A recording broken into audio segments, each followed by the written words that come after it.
നമസ്കാരം. ഉത്തർപ്രദേശിൽ 2 പിഞ്ചു കുഞ്ഞുങ്ങളെ കഴുത്തറുത്തു കൊന്ന വാർത്ത ഇന്ന് രാവിലെ മുതൽ വലിയ രീതിയിൽ വാർത്താമാധ്യമങ്ങൾ ചർച്ച ചെയ്യുകയാണ്. ഉത്തർപ്രദേശിലെ ദബായൂനിലാണ് ഈ ക്രൂരമായ കൊലപാതകം അരങ്ങേറിയത്. പ്രദേശത്ത് വലിയ സംഘർഷാവസ്ഥയുണ്ട്. പ്രദേശത്ത് വലിയ പ്രതിഷേധങ്ങൾ ഉയരുന്നുണ്ട്. എന്തായാലും പ്രതിയെ, ഈ 2 പിഞ്ചു കുട്ടികളെ കഴുത്തറുത്തു കൊന്ന പ്രതിയെ വെടിവെച്ച് കൊല്ലാൻ പോലീസിന് സാധിച്ചു എന്നുള്ളത് കൊണ്ട് തന്നെ പ്രതിഷേധത്തിന് ചെറിയൊരു ശമനം അവിടെയുണ്ട്. എന്തായാലും ഉത്തർപ്രദേശിനെ സംബന്ധിച്ചിടത്തോളം, അല്ലെങ്കിൽ ദബായൂവിനെ സംബന്ധിച്ചിടത്തോളം വലിയൊരു ആശങ്ക ഇപ്പോഴും നിലനിൽക്കുകയാണ്. എന്തിനാണ് ഈ യുവാവ് അല്ലെങ്കിൽ യുവാക്കൾ ഈ കുട്ടികളെ കൊന്നത് എന്നത് സംബന്ധിക്കുന്ന ആശങ്ക വളരെയധികം വലുതായി ജനങ്ങളുടെ ഇടയിൽ ഉണ്ട്. വലിയ രീതിയിലുള്ള ഭീതി ജനങ്ങളുടെ ഇടയിൽ ഈ സംഭവം സൃഷ്ടിച്ചിട്ടുണ്ട് എന്നത് യാഥാർത്ഥ്യമാണ്. ഇന്നലെ വൈകുന്നേരം, അതായത് രാത്രി 7:30 കൂടിയാണ് ദബായൂനിൽ ഒരു ബാർബർ ഷോപ്പ് നടത്തിയിരുന്ന മുഹമ്മദ് സാജിദ് എന്ന വ്യക്തി തൊട്ടടുത്ത, അതായത് ഇയാളുടെ കടയുടെ അയൽപ്പക്കത്തുള്ള ഒരു വീട്ടിലേക്ക് ഓടിക്കയറുകയും അവിടെ കളിച്ചുകൊണ്ടിരിക്കുകയായിരുന്ന 2 കുട്ടികളെ ബ്ലേഡ് ഉപയോഗിച്ച് കഴുത്തറുത്ത് ഒരു ശബ്ദം പോലും കേൾപ്പിക്കാതെ അതിക്രൂരമായി കൊലപ്പെടുത്തിയ ആ വാർത്ത, അതാണ് ഗ്രാമവാസികളെയും ആ ഉത്തർപ്രദേശ് സംസ്ഥാനത്തെയും ഇന്ത്യയൊട്ടുക്കും ഇന്ന് രാവിലെ മുതൽ വലിയ വാർത്തയായി പരന്നത്. അവിടെ ഇപ്പോൾ സംഘർഷാവസ്ഥയും അതുപോലെ തന്നെ ആശങ്കയും നിലനിൽക്കാൻ ഒരു കാരണമുണ്ട്. അതായത് ഈ 2 കുട്ടികളും ഹിന്ദു കുട്ടികളാണ്. ഒരു കുട്ടിക്ക് പരിക്കേറ്റിട്ടുണ്ട് ഗുരുതരമായി തന്നെ. മറ്റൊരു കുട്ടിയെയും കൂടി വധിക്കാനായി ഇയാൾ ശ്രമിച്ചിരുന്നു എന്ന് വ്യക്തമാണ്.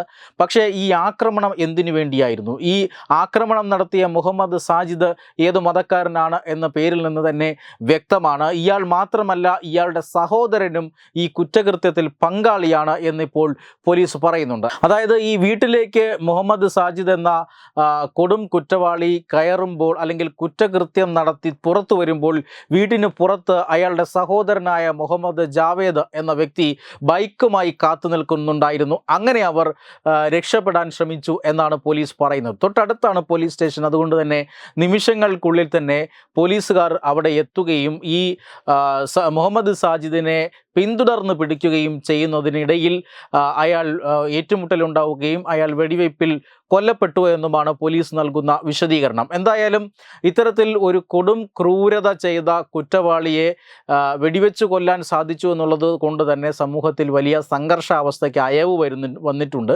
2 മതവിഭാഗങ്ങളിൽ പെടുന്നവരാണ് ഇരയും അതുപോലെ തന്നെ കൊലയാളികളും.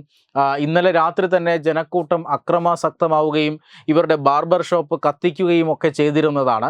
എന്തായാലും ഇതുമായി ബന്ധപ്പെട്ട അന്വേഷണം ഇപ്പോഴും തുടരുകയാണ് എന്നുള്ളതാണ് ഏറ്റവും പ്രധാനപ്പെട്ട കാരണം ഇത് ഈ കൊലപാതകം, ഈ ക്രൂരമായ കൊലപാതകം പ്രതികൾ എന്തിന് ചെയ്തു എന്ന് കണ്ടെത്താൻ, എന്ന് സ്ഥിരീകരിക്കാൻ ഇതുവരെ സാധിച്ചിട്ടില്ല എന്നുള്ളതാണ്. അവിടെയാണ് ജനങ്ങളുടെ ആശങ്ക. അതായത് ഈ കൊലപാതകം ചെയ്ത രീതിയും കൊലപാതകത്തിൻ്റെ മോട്ടീവും ഇപ്പോഴും സംശയാസ്പദമാണ്. ഭീകരവാദികൾ, അതായത് ഈ ഇസ്ലാമിക ഭീകരവാദികൾ, ISISൻ്റെയും മറ്റും കീഴിൽ പരിശീലനം ലഭിച്ച ഇസ്ലാമിക ഭീകരവാദികൾ കണ്ണിൽ കാണുന്ന അവിശ്വാസികളെയൊക്കെ കത്തി ഉപയോഗിച്ചും അതുപോലെ തന്നെ മറ്റ് ആയുധങ്ങളുമൊക്കെ ഉപയോഗിച്ച് കൊലപ്പെടുത്തുന്ന രീതി യൂറോപ്യൻ രാജ്യങ്ങളിലൊക്കെ ഈ അടുത്ത കാലത്തുണ്ടായിരുന്നു.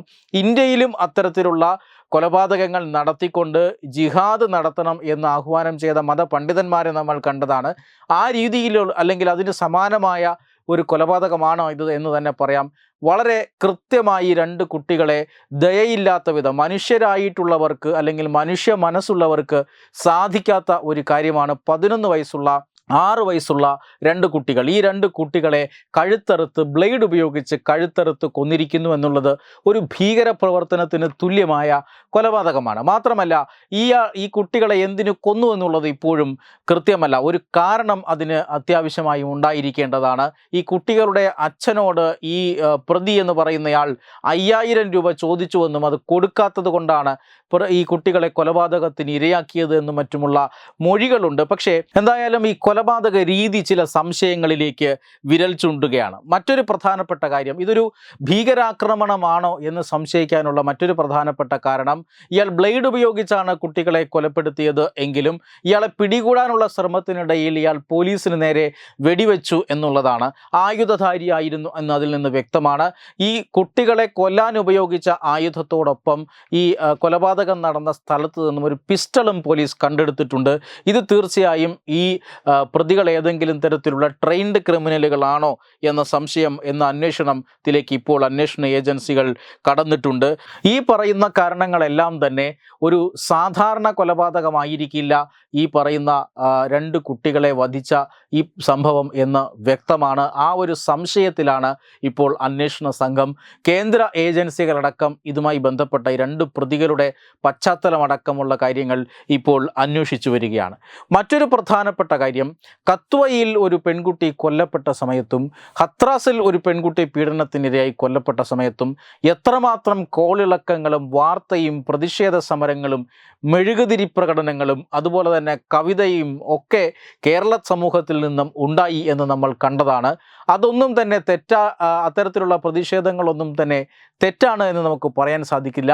കാരണം അപലപിക്കേണ്ട വസ്തുതകളും സംഭവങ്ങളുമായിരുന്നു ആ സംഭവങ്ങളെന്ന് നമുക്കറിയാം. പക്ഷേ ഈ സംഭവങ്ങളെയെല്ലാം ഒരു ദളിത് ആസ്പെക്റ്റ് കണ്ടുകൊണ്ട് അല്ലെങ്കിൽ ഒരു ന്യൂനപക്ഷ ആസ്പെക്റ്റ് കണ്ടുകൊണ്ട് സംഘപരിവാറിനെതിരെ തിരിച്ചുവിടാനുള്ള ഒരു ആയുധമായി കൊണ്ടായിരുന്നു ഈ 2 സംഭവങ്ങളും കേരളത്തിൽ ആഘോഷിച്ചത് എന്ന് തന്നെ പറയണം. പക്ഷേ ഇന്ന് അതിക്രൂരമായ കൊലപാതകം 2 ഹിന്ദു കുട്ടികൾക്ക് നേരെ നടന്നിരിക്കുന്നു. ഇന്നുവരെ ഈ സമയം വരെ കഴിഞ്ഞ രാത്രിയിൽ 7:30 നടന്ന സംഭവത്തിൽ ഈ സമയം വരെയും കേരളത്തിലെ മാധ്യമങ്ങൾ അർഹിക്കുന്ന പ്രാധാന്യത്തോടുകൂടി ഈ സംഭവം ചർച്ച ചെയ്തിട്ടില്ല. കാരണം പ്രതികൾ ഇസ്ലാമിക നാമധാരികളായതുകൊണ്ടാണോ എന്ന സംശയം പ്രകടിപ്പിക്കുകയാണ് പല സമൂഹ മാധ്യമ അക്കൗണ്ടുകളും. പക്ഷേ എന്തായാലും കേരളത്തിലെ മാധ്യമങ്ങളുടെ മൗനവും മെഴുകുതിരി പ്രകടനങ്ങളും അതുപോലെ തന്നെ കവിതാവരികളും ഒന്നുമില്ലാത്ത ഈ സാംസ്കാരിക നായകന്മാരുടെ നിശബ്ദതയുമെല്ലാം തീർച്ചയായും ഇത്തരം സംഭവങ്ങളുടെ പശ്ചാത്തലത്തിൽ കൂടി പരിശോധിക്കേണ്ട വിഷയമാണ്. വെബ് ഡെസ്ക് തത്തുമൈ ന്യൂസ്.